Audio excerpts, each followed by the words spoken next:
The next US president also becomes commander-in-chief. Some would argue it's the most important part of the job. How they handled that was the topic of the NBC News Forum in New York. Both candidates on the stage, not at the same time. First up, Democrat Hillary Clinton, who faced questions about her use of emails on a private server. Classified material has a header which says top secret, secret, confidential. Nothing. And I will repeat this, and this is verified in the report by the Department of Justice. None of the emails sent or received by me had such a header. Then there was the Iran nuclear deal. The former Secretary of State insisted the process she started made the world safer. That agreement put a lid on their nuclear weapons program and imposed intrusive inspections.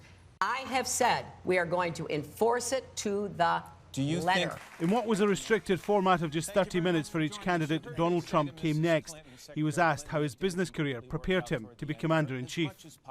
Well, I've built a great company. I've been all over the world. I've dealt with foreign countries. I've done very well, as an example, tremendously well dealing with China and dealing with so many of the countries that are just ripping this country. They are just taking advantage of us like nobody's ever seen before. And I've had great experience dealing on an international basis. I have great judgment. I have good judgment. And the man who said he had a secret plan to beat ISIL and knew more than the generals said he'd take their advice on the way forward.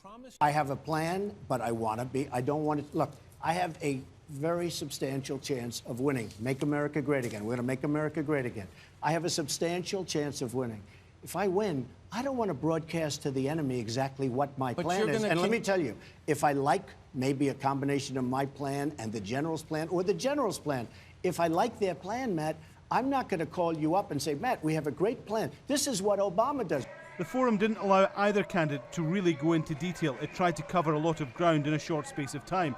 What will be more instructive is when the two candidates meet face-to-face in the first presidential debate.